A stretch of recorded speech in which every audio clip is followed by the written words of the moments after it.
The Lord of heaven and earth knows just what to do with small, insignificant gifts. It's a powerful word. Hard to remember. You see, as grown-ups, we're taught to take stock of the size of the problem and to seek solutions that fit the scope of the problem in front of us. Excuse me just a moment.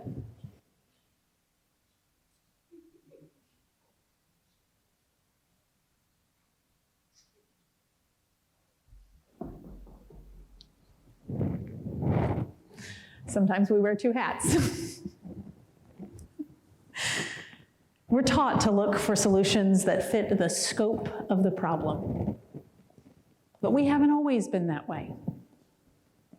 I was talking today or this week with another parent and realizing that many of us who've had children in our lives can remember a time when a child, in the great trust and faith that only children bring, has decided to break into their piggy bank to offer up what they have for a problem that overwhelms us as adults.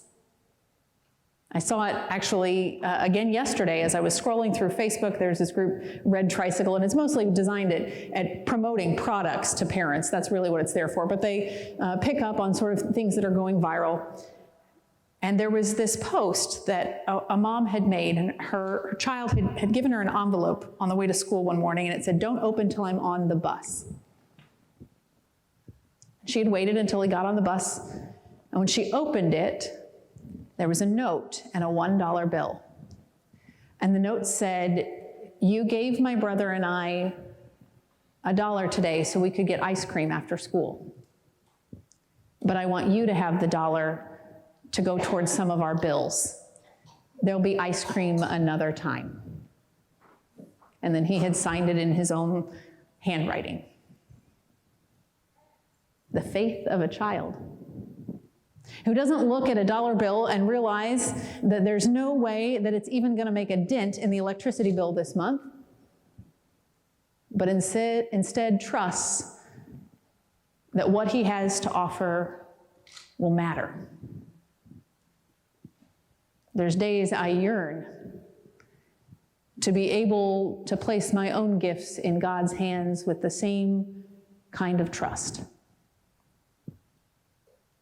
The kind of trust that says it doesn't matter if I don't think that this is on the same level as the scope of the problem. What matters is it's what I have to offer. And I offer it to the God who can do great things. There are a few adult examples that can be found. One of the more famous ones, and actually he's recently made the news again, as Houston was hit with more storms this fall, but a few years ago, in the aftermath of Harvey, when Harvey just sat over the Houston area and just dumped rain for days, there was a guy who's come to be known as Mattress Mac.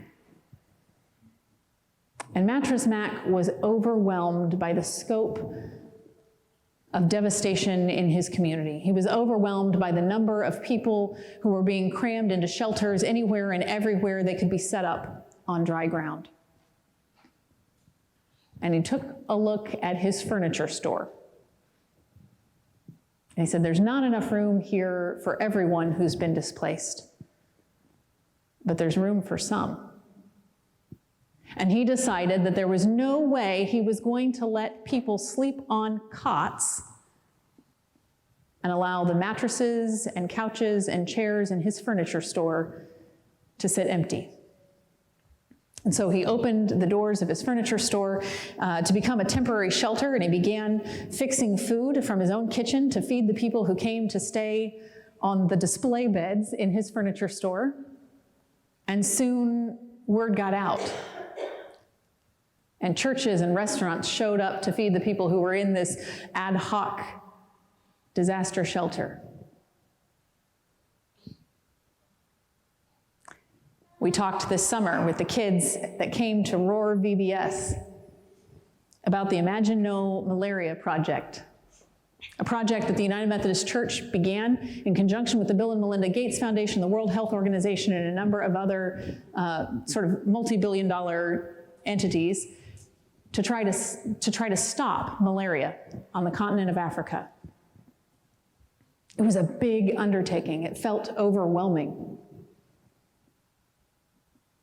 And out of all the folks who've given, the story we told our kids was about a brother and sister who opened a lemonade stand. I've only done a lemonade stand with my kids, and it was actually a hot cocoa stand because it got cold on us, but we've only done it once, and we didn't even break even.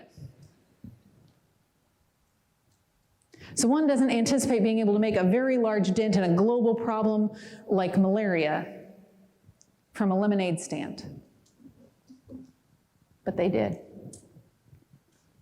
And over the course of their adolescence, they raised tens of thousands of dollars. And they inspired others to give gifts as well.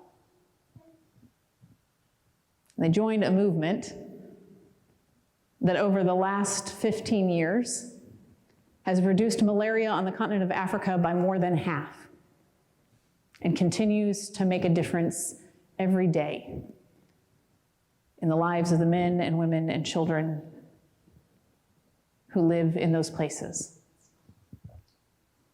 There is something to be said for taking stock of what we have at our disposal, not for what it can do by itself, not for what we can make out of it, but for what God might do if we place it in God's hands. You see, the little boy did not feed 5,000 people with his lunch. The little boy offered his lunch to Jesus. And Jesus gave thanks. And God fed 5,000 plus people from the lunch that the little boy brought. It's an important difference. It's an important difference. It remembers that God is God and we are not. It remembers that it's likely the prayer that Jesus would have spoken over that bread, the traditional prayer over bread at a mealtime, goes something like, and forgive my poor Hebrew, Baruch atah Adonai Eloheinu melech ha'olam, hamotzi lechem min ha'aretz. Blessed are you, Lord our God, sovereign of the universe, who brings forth bread from the land. It's important. It's important that we bring what we have to offer, but it's equally important that we take our small, seemingly insignificant gifts and hand them over to the Lord our God, the sovereign of the universe, the one who can bring bread out of the land. It's an act of trust. You see, it's easier to withhold our gifts until we're certain that we know how to use them to make a difference. Maybe that's just me. I'm the type who likes to have a plan and be certain that there's going to be a sufficient outcome. But it's easier to wait to offer ourselves up until we know that we have the most efficient plan. It's easier to wait to offer up what we have until we figured out how it might address the problem. It's harder to offer up what we have, and I might add who we are,